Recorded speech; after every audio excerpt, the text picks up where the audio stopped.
Greetings, everyone. This is the Hipster Snek, and today we have another Snekflix, which even I myself am kind of surprised by. You see, I didn't even know it, chiefly because nobody's been advertising it. But they made a movie adaptation of The Mortuary Assistant.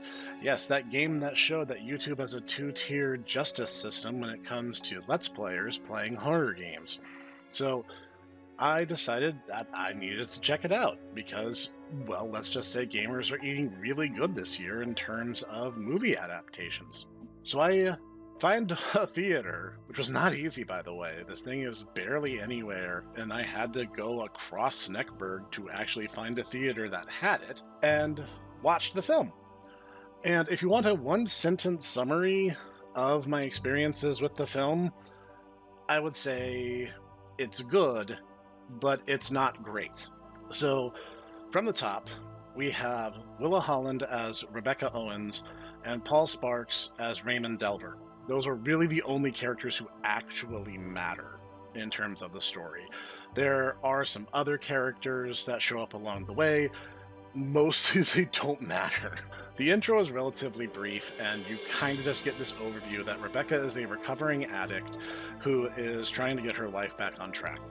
Along the way, the only job she's able to find is working as the titular mortuary assistant in order to assist with the embalming and disposal of human bodies. So she sets to work after a AA meeting that doesn't really go anywhere. I mean, okay, that's a little bit of a lie. Like, a couple characters are established during the meeting scene. Like, you see her grandmother, this lady named Kelly, and this guy who's just kind of creepy for no general reason. And I kind of thought that might go somewhere, and it basically doesn't. So she goes to the mortuary and starts her job as, said mortuary assistant. Great.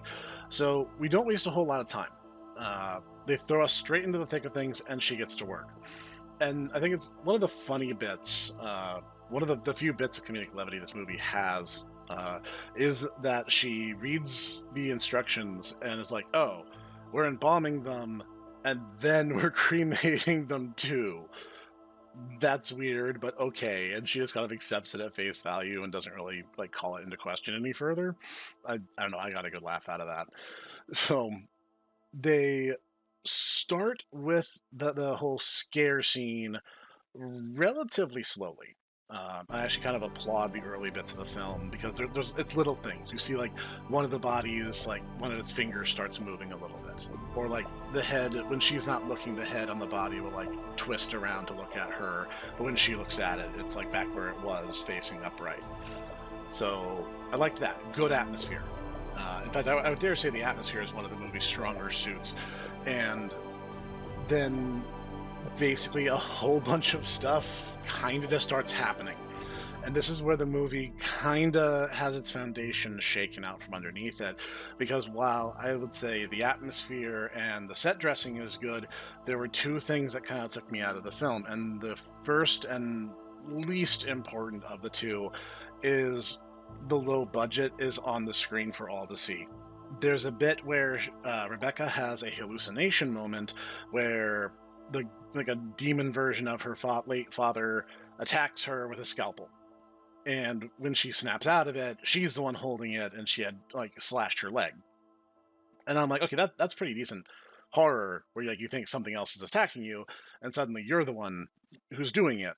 And then there's this bit where she hobbles over and grabs an old school stitching needle and starts trying to stitch herself back up, but the camera zooms in on it, and they really, really shouldn't have done it because there was no blood in the scene at all.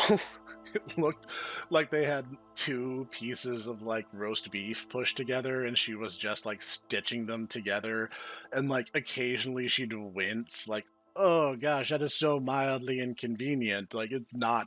That took me out of the movie really, really hard because I'm like, this is not what this would be like at all in real life. She would be screaming, she'd be crying, and there would be gore and viscera, and it's maybe not viscera, okay, but blood. there would be lots and lots of blood. The scene is dry in more than one capacity.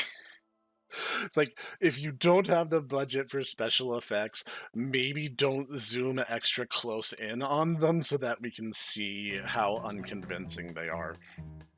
The biggest issue, however, like I can put that aside. I've seen movies with bad effects and still had a ton of fun with them. The movie's actual death knell is the pacing. And the pacing is all over the place. I liked the pacing at the start of the film, mostly because it kind of established what we needed to know and got to the point. It got us to the mortuary, and the story gets underway. Great, A+. And from then on, it's just kind of a disaster. Things just kind of start happening, and like there's a bit where Rebecca is suddenly home, and they kind of play with some of like the hallucinations that you find in the game, but they're not handling them in the same way the game does. Like, for those who haven't played, the game will set up a scare situation, and you will be left to parse the jump scare or situation or event before you're back on track. You can't really ignore them, and a lot of the times you do so at your own detriment. The movie does almost the opposite, where stuff is just happening. It's being thrown at Rebecca and the viewer really, really rapid fire. It's like, there's a little bit too much happening. There's a little bit too much that happens purely based on chance, and it gets really overwhelming. Because like there is a scare moment, I guess you could call it, where the grandma shows up at the window of the mortuary, which, funny enough, in my limited playtime of the game, is one of the scare events that I actually had happen. And the whole thing is like, you're not supposed to open the window, you're supposed to basically let her get it out of her system and she'll go away. And the movie double dips and has like the demon dad show up again, and she's being attacked from both sides, and it's so much all at once. I'm like, what is she even supposed to do? Like, that's not even a tense situation. She's literally pincered in. And then, like, spoiler warning goes hereabouts, because like I can't not talk about this because it frustrated me. Like, she kind of just stumbles into the game's secret ending just by chance. She just like blunders into it. And like, the movie resolves with basically a hybrid of the good ending where she survives and becomes the student of Raymond Delver, and the secret ending where you learn where the reagent comes from. And like, it's so rushed. Like, a good ending needs to be earned, right? So instead, you have these things that's kind of happening to her. Rebecca stumbles into things without really earning them. She kind of skimps out on the procedural horror aspect of this procedural horror game.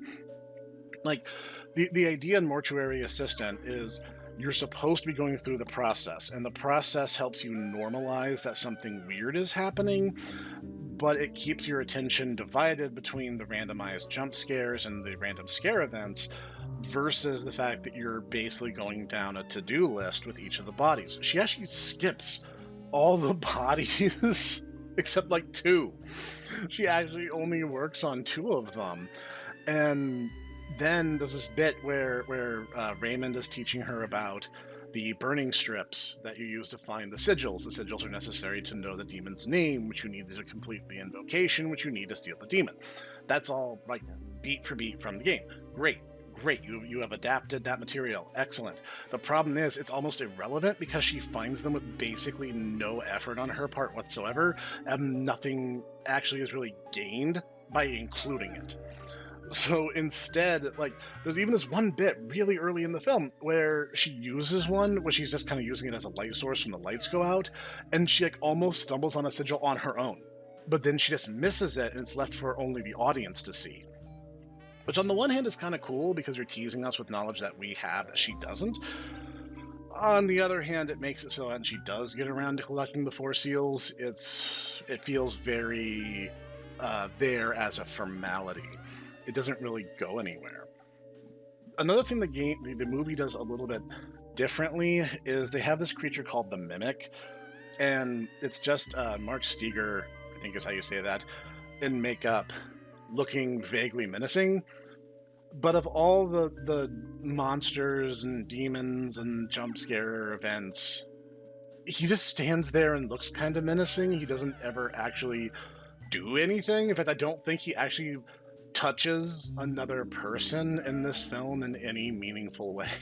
Like, there's a bit where I don't know if it's a retcon because I don't remember it from the game, but the game's also really randomized, so maybe it happened that way and maybe it didn't, where the dad finds Rebecca using, and she's like passed out near a lake. He goes to get help. He sees the mimic. He gets so freaked out, he tries to run, trips over his own 2 feet, and bashes his head on a rock, and that's how he dies. And I'm like, the mimic didn't even do anything. He was just chilling. He was just chilling out there. And like, I don't think he does anything in the movie except stand there and just look a little unsettling. There's even a full daytime shot at the movie's end where the mimic is standing in broad sunlight, just kind of baring its teeth at Rebecca. The pacing is what shatters what might have been an otherwise well-assembled adaptation. The thing is, games and movies have very different pacing. A short movie is very different from a short game, much like a long movie is different from a long game. And since Mortuary Assistant basically assumes that you're playing through the game front to back at least 8 or 9 times, that's easily, 5 to 8 hours of game time, depending on how quickly you adapt to the game's mechanics.